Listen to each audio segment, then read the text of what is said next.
Hello. Perfect. All right. Good afternoon, everybody. Oh, that was pretty quiet. I know it's after lunchtime. Thank you all for being here today. For those of you that I have not met yet, my name is Anna Thompson. I'm a public diplomacy officer at the U.S. Embassy just down the road from here. I am the person that you most likely received an invitation from to be here today. So I want to thank you for joining this group. If you're in this room today, it means somebody nominated you as a civil society leader or an academic or somebody in the media who's interested in this issue and who we believe can benefit from being a part of this conversation. So thank you already for your time. I'd like to be visible to the online folks as well. If you're joining us online today, thank you for being here as well.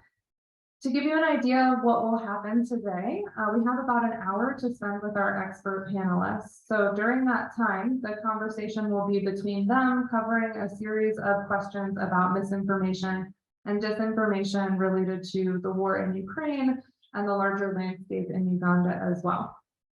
Following that, we will have about 30 to 45 minutes for Q&A. So if you have a question that comes up during the conversation, I would love for you to write it down or remember it and store it for the Q&A portion. If you are online joining us today, you can also put your questions into the chat and they will be referred to us to discuss during the Q&A portion of today's event. Before we get started, just a few quick housekeeping items. As you know, today is the first of 6 different series in this whole, I guess, series. 6 different events in this series, which will cover a variety of topics related to the war in Ukraine. So today's focus is about media and disinformation. We hope that you will join us for all of them. We would love to see you at every event that we host related to this topic over the next few months. On average, they'll be every couple weeks, and so you should keep an eye on your inbox for an email similar to the one that I sent you about this event, and we would love to see you back here. The more frequently you come, the more information and the more experts you'll get to hear from. The other item is, I know that Veronica, can you wave, our wonderful American Center host? Veronica has been walking around asking you to fill out the pre-survey. Those surveys help us do a better job at providing programming here. So if you haven't had a chance yet, you can scan the QR code at reception and take it. And we've also set up a WhatsApp group for you guys to join if you're interested in continuing the conversation and receiving resources around the topic from us beyond just today. If you're planning on coming to more than one of these, I highly recommend you join the group so that you can engage with other folks in the room as well. I believe that's all I have. I will make a quick plug to say once you leave, I know everybody gets excited talking usually before they head out, but please do take our post survey. There'll be QR codes around the room for that as well. And with that, so without further ado, I would love to introduce our expert, I will call it a mini panel since it's 2 people, for the day. First we have, and I've been practicing his name, so hopefully I will get it as close to right as possible. With us today, we have Solomon Sirwanja. He is the, yes, round of applause, great. He is the Executive Director of the African Institute for Investigative Journalism, an award-winning investigative journalist with a master's degree in journalism from Makerere. He's also won the BBC Kamla Duma Award, an honor for Africa's top journalist of the year. More than 14 years expertise in this field. Can we give him a big round of applause as he comes to the front to join us? Thank you. And then I will step out of the way. Also joining us virtually today, I believe from Spain, but normally from Ukraine, is Dr. Yevhen Fedchenko. He is the co-founder and chief editor of the fact-checking website Stop Fake, which is a leading hub of information on Russian disinformation. He is also director of the Mohia School of Journalism at the National University of Kiev, Mohia Academy.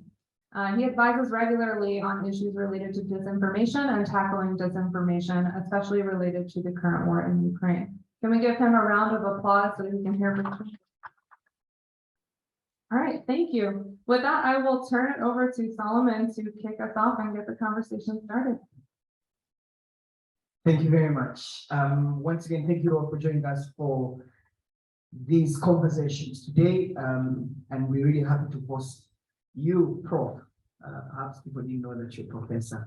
Professor Evan, thank you very much for joining us. Let's start off with, and unfortunately, I'm not going to be looking at the screen, so I'm going to be looking at the camera so that we can have the conversation really well. So let's start off with the war when it broke out. We all remember watching international media on Russian troops threatening to get into Ukraine. At first, it was assembling troops along the border. Eventually, Russian troops had boots on ground in Ukraine. The conversation at that time, Prof, was that Russia is protecting Russian-speaking Ukrainians who were living along the border. And then we had the Ukrainians who were saying, you have defined the territorial integrity of Ukraine. So we had two competing narratives at that time.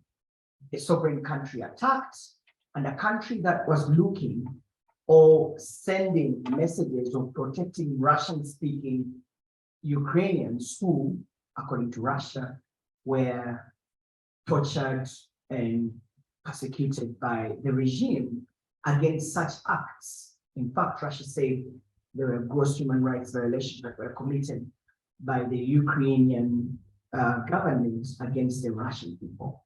So let me start with this. Two competing narratives, and the media covered this. Could you perhaps start us off with how the media has been covering this war on a general term? Let's start there. Yes, thank you so much, Solomon. It's a great pleasure to have this conversation. And first of all, I would like to start with thanking you for inviting me, and also to thank US Embassy and Institute for Investigative Journalism for this opportunity to talk about this war, because as you rightly mentioned, this is not only the war which is happening on the ground, but this is also the war which happens in media, and it's a war which actually started well before February of this year. For Ukraine, it started 8 years ago when Russia first violated the sovereignty of Ukraine and invaded 7% of Ukraine's territory when Crimea was occupied, and also some piece of land on the east, which is called Donbass. So back in 2014, Ukraine already lost 7% of its territory. That is when we start counting this war. And in February, they just started to move even deeper into Ukrainian territory, violating the sovereignty of Ukraine, killing people, and especially killing those whom you called Russian speakers, because they happened to be on their ways. So for Russians, it doesn't matter if Ukrainians are speaking in Ukrainian or if Ukrainians are speaking in Russian. They were just killing people on their way, torturing them, committing war crimes. And in some areas, it amounted to be acts of genocide. That's exactly what Russia was offering to those people living in temporal occupied territories. But also they were trying to create a media environment around this incursion. And they also started to do it well before 2014, creating different pretexts which they later used to attack Ukraine, because they wanted to create some plausible explanations why they're going to invade neighboring countries. And they were portrayed that Ukraine never existed, for example, or Ukraine is a failed state, or Ukraine is really suppressing different minorities, including those who speaks Russian, or that Ukraine is going to develop weapons of mass destruction or chemical weapon or biological weapon, for example. And they created a lot of disinformation and fake news about these stories. and they've been very actively pushing them to very different audiences inside Ukraine, in Russia, to international audience in many parts of the world. And with propaganda and disinformation, that's very important. Then you spend a lot of time pushing those narratives, so it would allow those fake narratives to stick to people's minds, and they would remember it, and they would think, well, if it was repeated so many times, it might be true. And that's exactly what happened in February of this year, again, when Russian tanks started to cross Russian-Ukrainian border. They immediately again started to repeat all those fake news, trying to persuade people that they are doing something absolutely righteous from international law point of view. Even President Putin once or many times mentioned that everything they do, they allegedly are doing in accordance with UN Charter, and because they allegedly help local entities, they artificially created and occupied territories, they protect their right for self-determination. It's absolutely untrue, and that was just another example how Russia is trying to manipulate international law, principles of free media, and principle of peaceful coexistence with Ukraine in order to attack Ukraine and kill Ukrainians. And during the course of this war, they even were not hiding that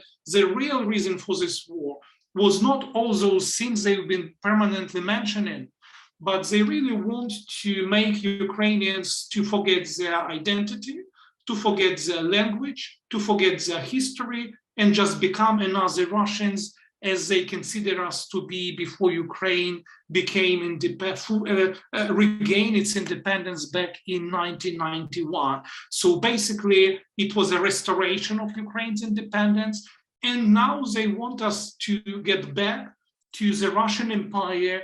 They want to recreate, basically, including Ukraine over there, including other post-Soviet states which were created after breakup of Soviet Union. So this is the real reason why they want to have this war. So I would just quote here the chief European diplomacy head, Mr. Borrell, who said that what we are dealing with is a absolutely classical 19th century awful imperial war, which Russia conducts against Ukraine.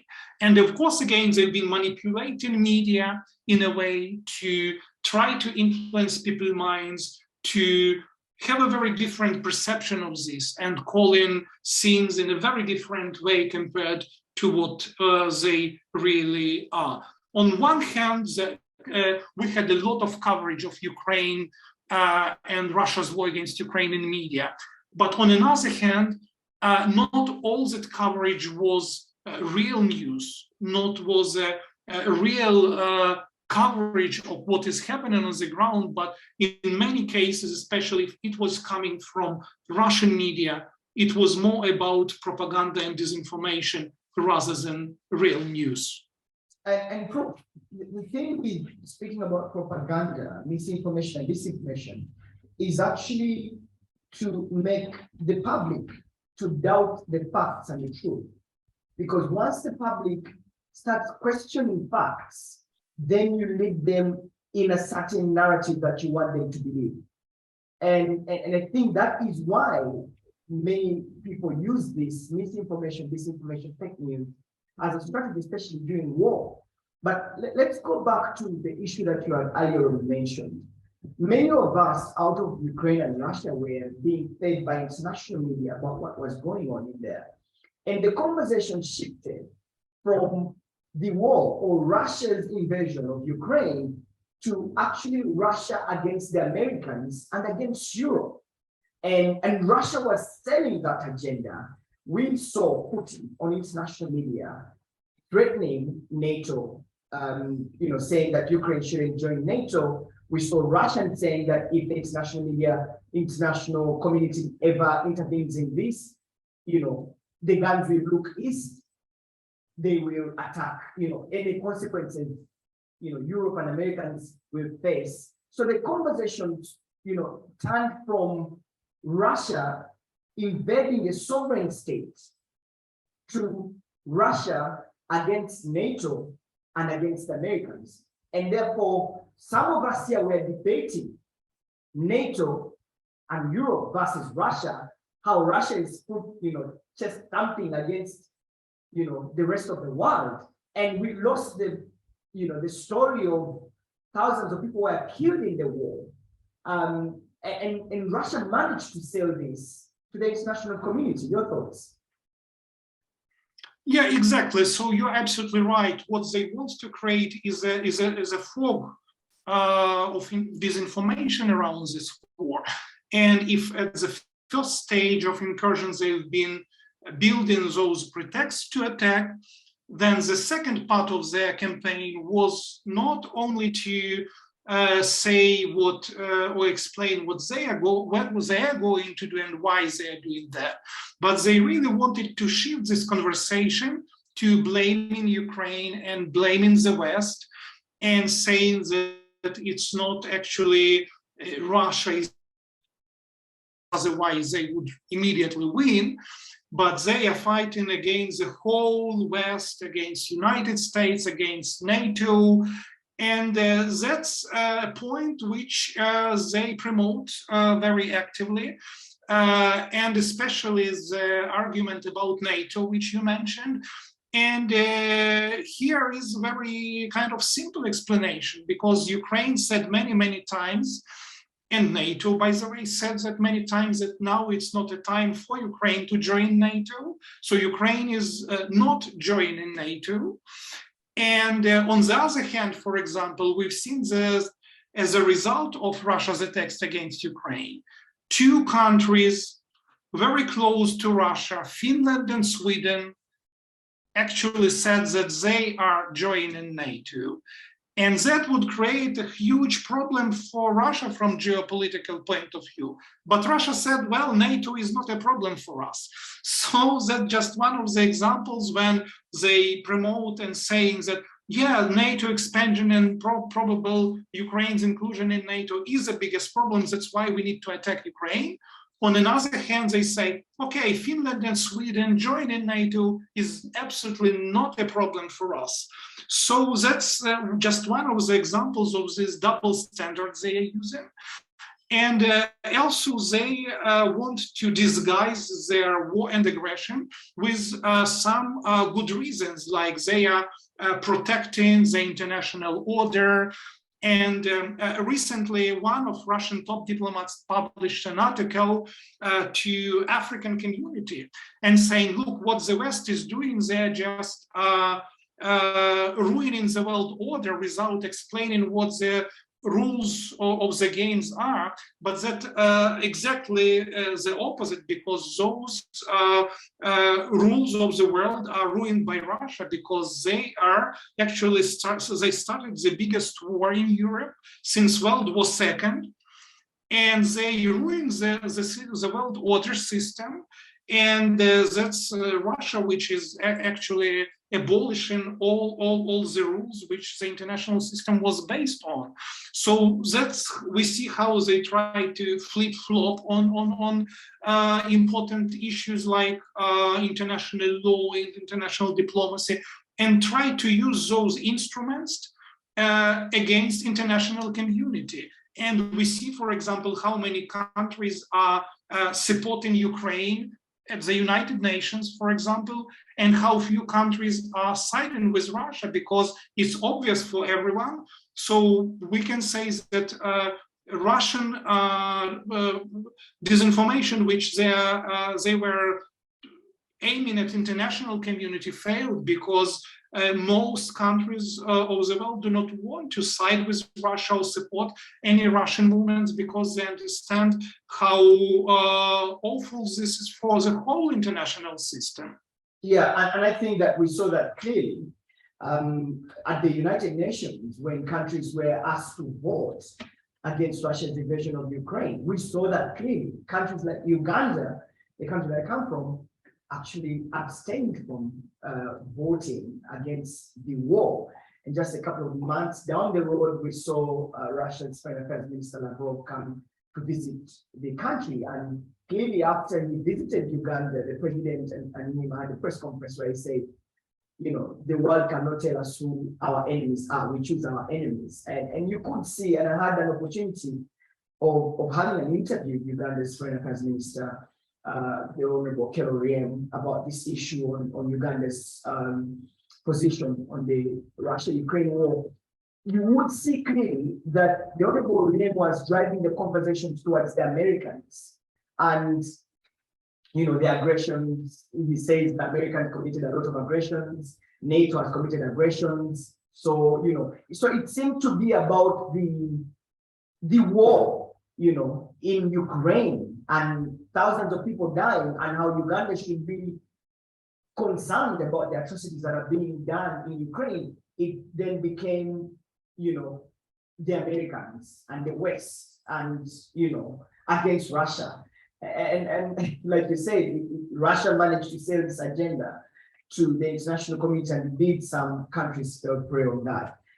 I wanted to drive your attention to, you know, the disinformation and misinformation that you're talking about, and how the online platforms were used strongly to push this narrative, especially Russia having the technology and the software and the machinery to spread this disinformation and misinformation during this war. Do you want to highlight for us how Russia did this?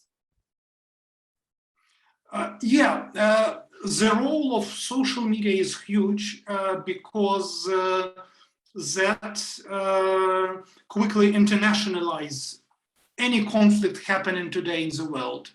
It's not now happening in some just faraway localities. And Russia's war against Ukraine is also international issue. I would quote here President of Ukraine, Zelensky, who said that some countries might feel that this conflict is very remote from them, but that's not true because, for example, African countries became one of the first who became the victims of this war because of international food crisis. And that's just one of the examples how these types of war in the globalized world can be internationalized very, very quickly. And social media also help to spread the word about this.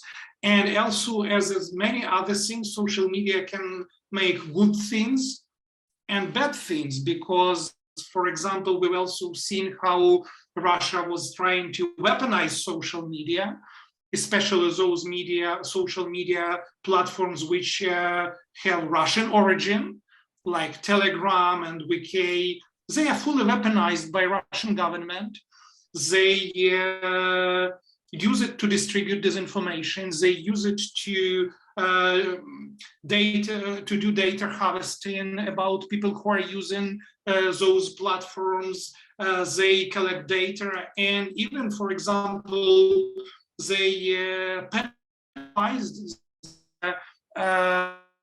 distribution of some real news about this war in Russia for Russian citizens. For example, if someone in Russia would call this war a war, they might get the jail sentence up to 5 years just for calling war a war. And they just pretend that this is not a war. Even now, when they openly announce the general mobilization of Russian men to enlist to this war, they still insist that this is not a war.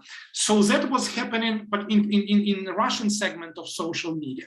Also, we've seen how they are trying to weaponize international social media networks like Facebook and Twitter and messengers like WhatsApp. So for Russia, all instruments are acceptable if they can use it to influence hearts and minds of people. But again, this is an instance when disinformation on social media kills people, literally, because those pieces of disinformation which are distributed on social media, they can really impact the life or death for huge amounts of Ukrainians who now lives on the front line, or for example, in the occupied areas. Of course, social media companies and Ukraine are in constant contact to understand what the impact of this malign content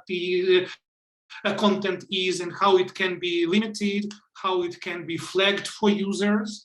But still we see, for example, how Russian embassies in Africa are actively using social media to disseminate disinformation about Ukraine and about Russia's war against Ukraine. And those big information hubs are still available, and they are functioning despite of the war and despite even of the sanctions which were taken against Russia within, for example, European Union. So what Ukraine now is looking for, that those sanctions would be expanded and they would not only influence Russian activities on Twitter within European Union, but it would have impact on the global level. This is important. You cannot fight aggression or information aggression only in one place. If it's a globalized conflict, you should do that at the global level, because again, this war is not only a war against Ukraine. It happened at the very too many levels. And as I said at the beginning, even countries which are very remote from Ukraine would be impacted. And of course, Russia is always blaming Ukraine on everything which is happening now. If you see the increase of the food prices on the world food market, this is Ukraine to be blamed. If you see economic crisis happening now anywhere in the world, this is again, Ukraine should be blamed for this, because Ukraine just didn't want to give up, didn't want to capitulate as Russia demanded. But for Ukraine, if we capitulate and say, okay, we're giving up our fight, that would mean that we would see the annihilation of Ukraine and Ukrainians, and we would see the death of the nation. That's why we fight, and if we would stop fighting, there would be no Ukraine tomorrow. Yeah, it's interesting when you're speaking about that, because the BBC reported about 2 to 3 weeks ago that they did an investigation and showed that Russia was behind the information that the ammunition that was being donated by the Americans found itself on the black market. And the allegations were that these weapons were sold by Ukrainian soldiers on the black market. And the BBC went and did an investigation and said, well, it was the Russians. It was the Russians behind this propaganda.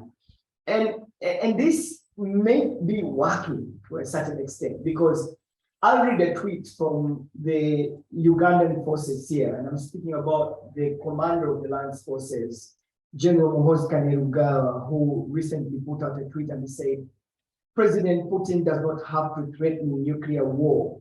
We hear him. An attack on Russia is an attack on Africa. Clearly from what he tweeted, I mean, he's written in black and white.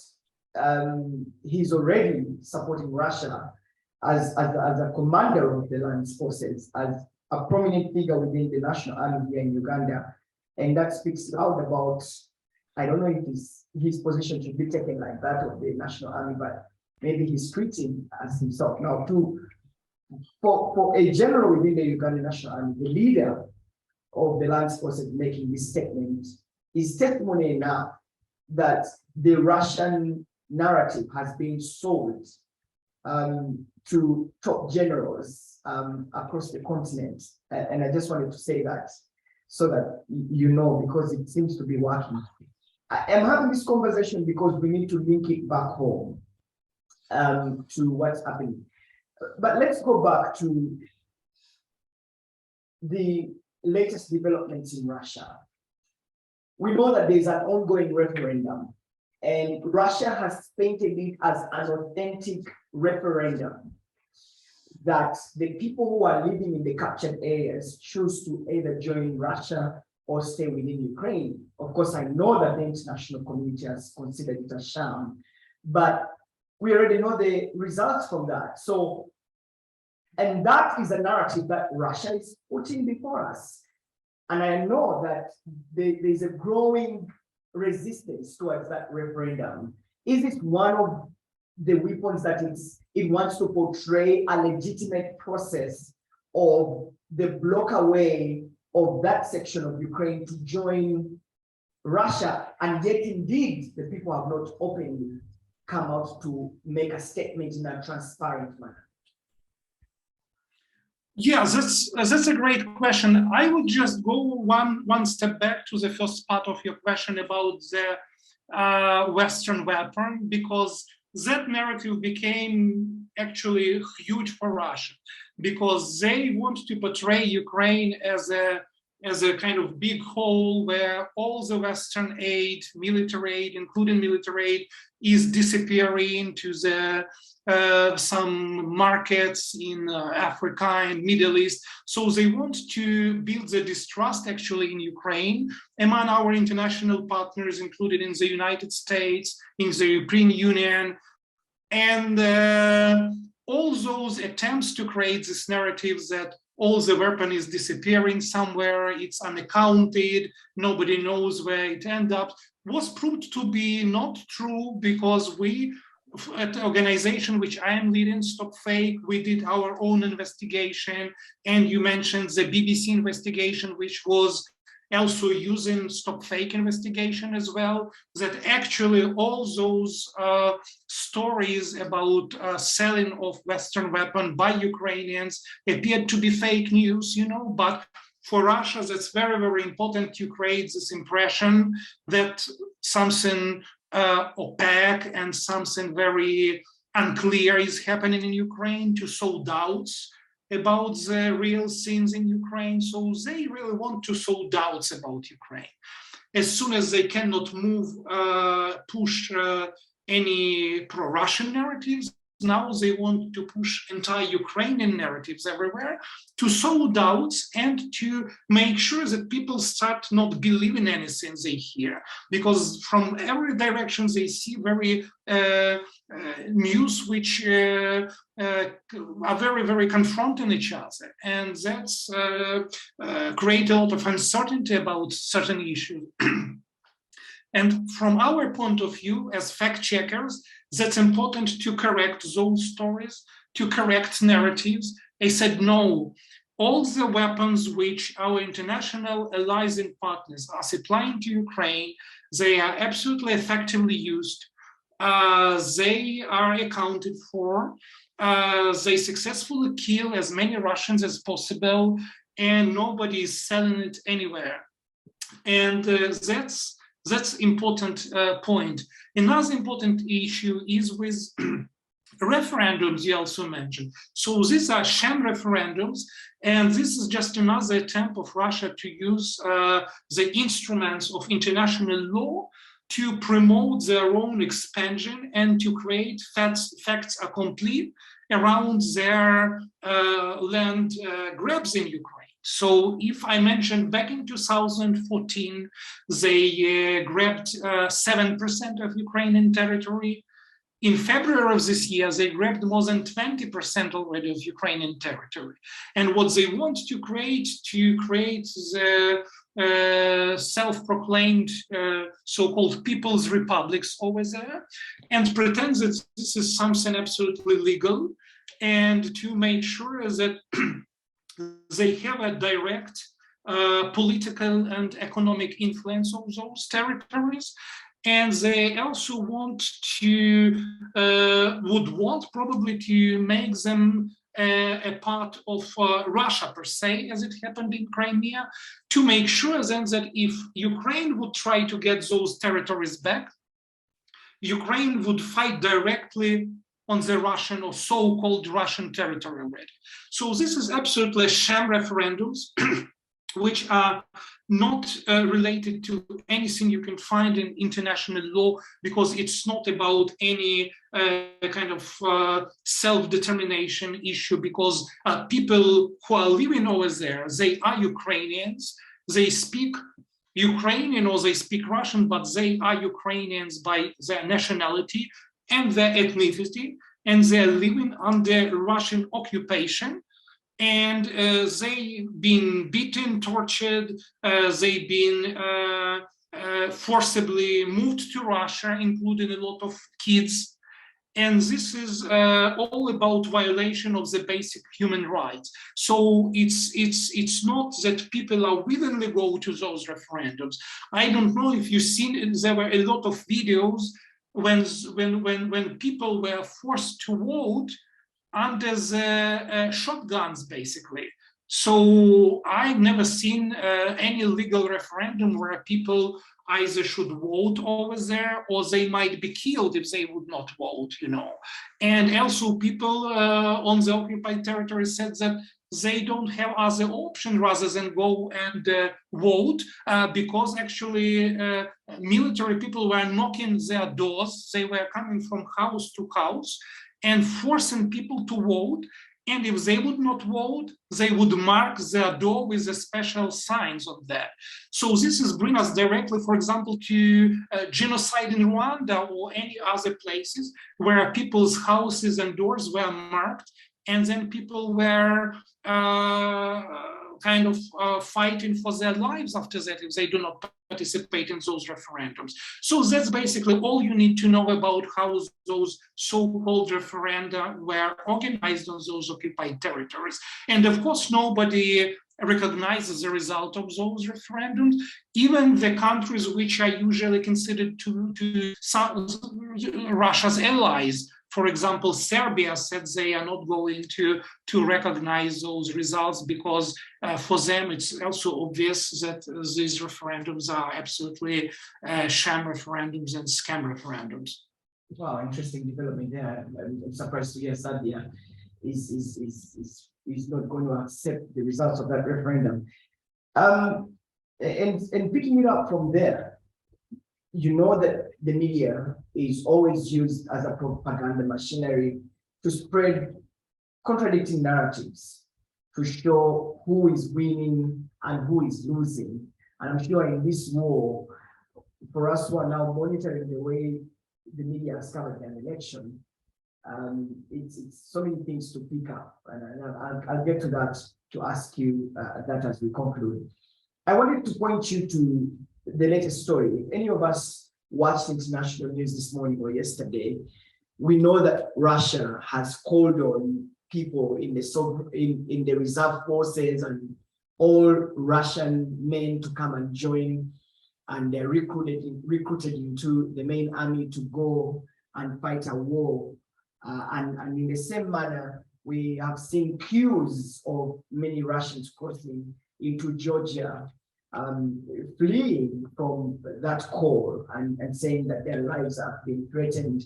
We've heard clearly that young men are receiving messages on their phones and on emails to turn up at a certain place for them to be taken onto the front line to defend Russia.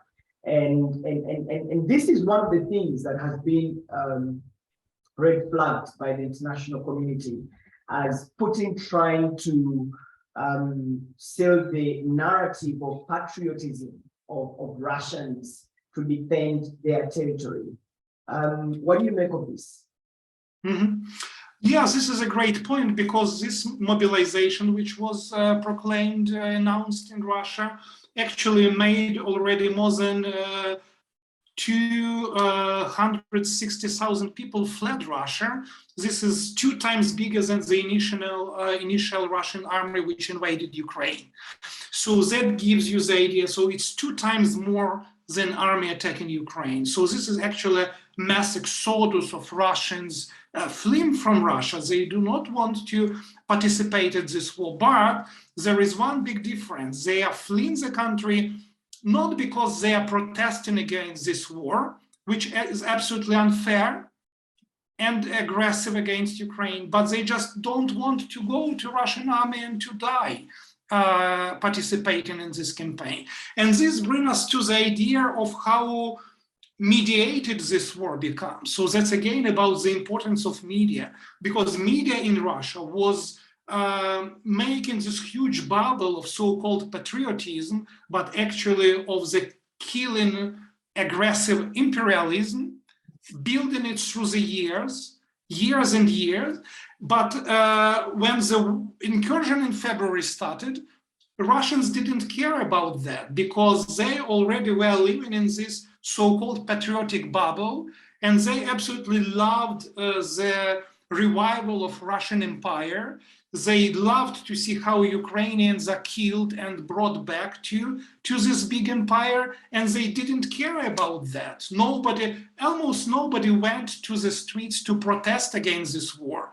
We've seen some small protests, but they were not near enough to influence the decision-making process in Russia. And here, as soon as this became not the part of their media, but their real life, when each of the Russians could become the part of this war and be killed of this war, that became a problem for them, and they started to flee from this. Again, not protesting against this war, but just fled in this war. And this is the huge problem again of mediated war, because Russians were living with this war for 7 months, or Ukrainians were living this war through 8 years and 7 months. And it was absolutely fine for them because it was only something very distant. It was on television, it was probably on social media feeds, but it was not influencing their personal life because some distant Ukrainians just were killed in places like Bucha or Izium or Mariupol, where 80,000 people at least were killed, and they didn't care about that. But as soon as it became their own real personal life, that became a huge problem and challenge. So that's all we need to know about the nature of contemporary conflicts, which are hugely mediated.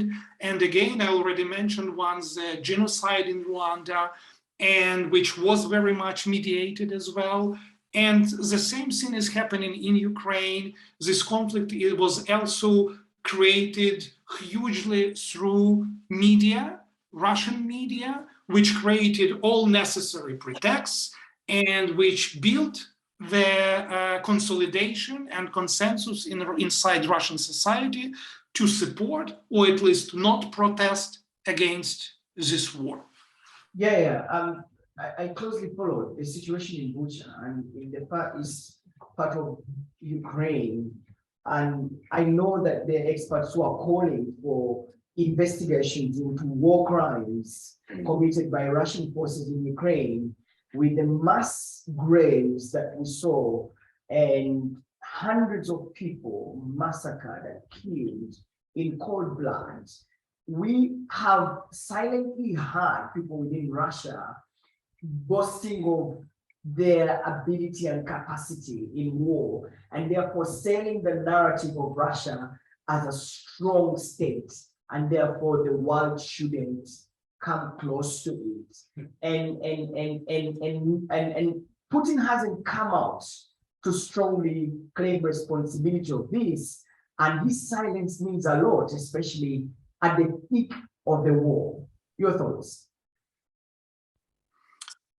So the mass killings in Bucha demonstrated one very important thing we need to know about Russia and Russia's. So their only response was that it's all fake. They did not want to take responsibility for those mass killings. They just want to pretend that this never happened.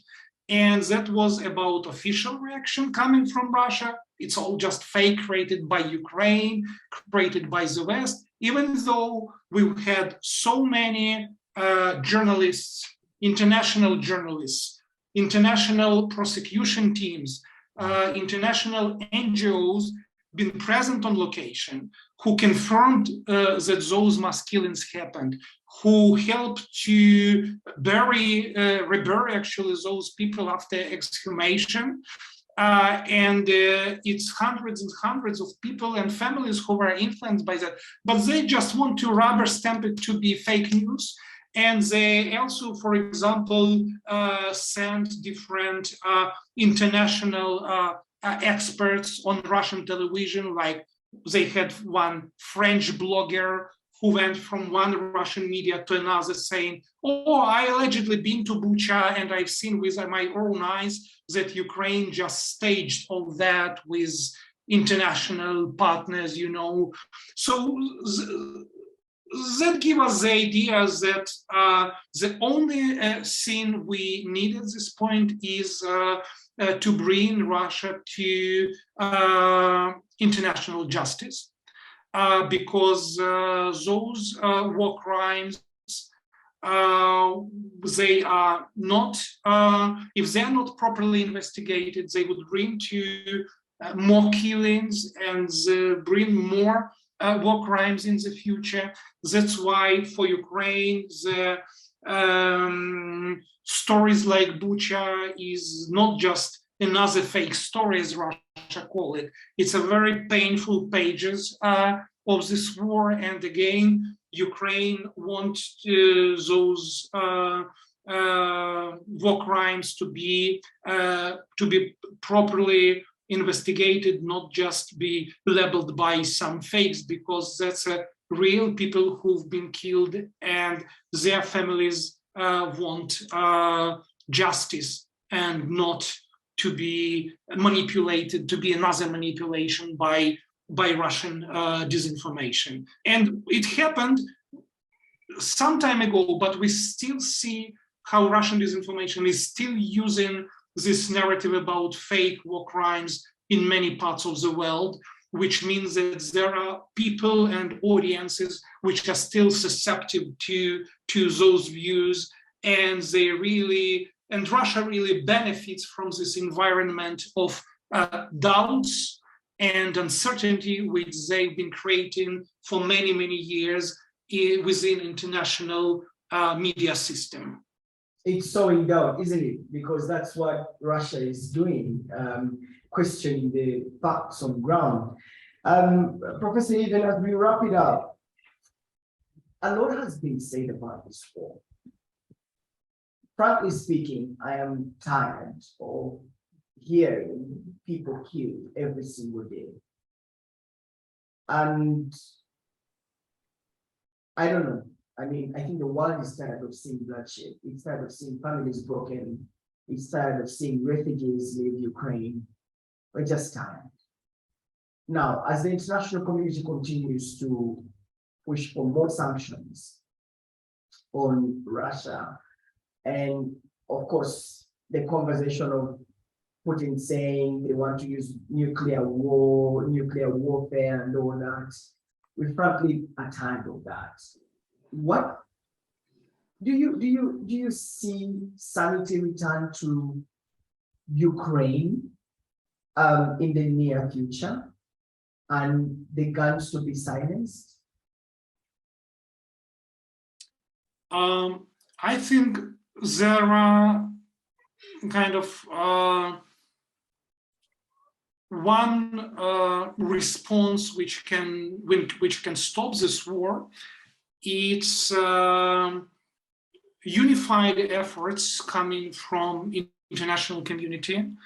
And if Ukraine would see even more support at the international level, and if Ukraine's fears and would be shared at the global level by in many parts of the world, that would be very, very helpful, because there are still countries, for example, which do not support sanctions against Russia. Of course, sanctions is not the only instrument, but this is an important instrument. Some countries are still performing their duties of the back door for Russia to undermine regime of sanctions. That should be stopped as well. In some parts of the world, we still see the governmental support for Russian genocidal efforts in Ukraine. That should be stopped as well. And also, again, we always speak about the very special role of media. So Russian media should be stopped, be treated like media. We should understand that it's all about propaganda and disinformation, which literally kills people. So any information coming from Russia, from Russian government, should be treated as propaganda and disinformation. So what I am telling is that we really need to look for holistic approach to solving this. So when Russia would be forced to stop aggression against Ukraine due to political pressure, diplomatic pressure, sanctions pressure, and due to enormous achievements of Ukrainian army on the front line. That was exactly what is happening right now, and that's very, very important because from Ukrainian perspective, again, as I said, this war is not about only getting our territories back, but that's about existential survival of Ukraine as an independent state. So if we want to preserve international system, if we want to preserve the right for countries to defend their sovereignty, this is exactly what Ukraine is today standing for. That's why we want support, and we want your support as well. Professor, thank you so much for speaking to us. And I can't agree more with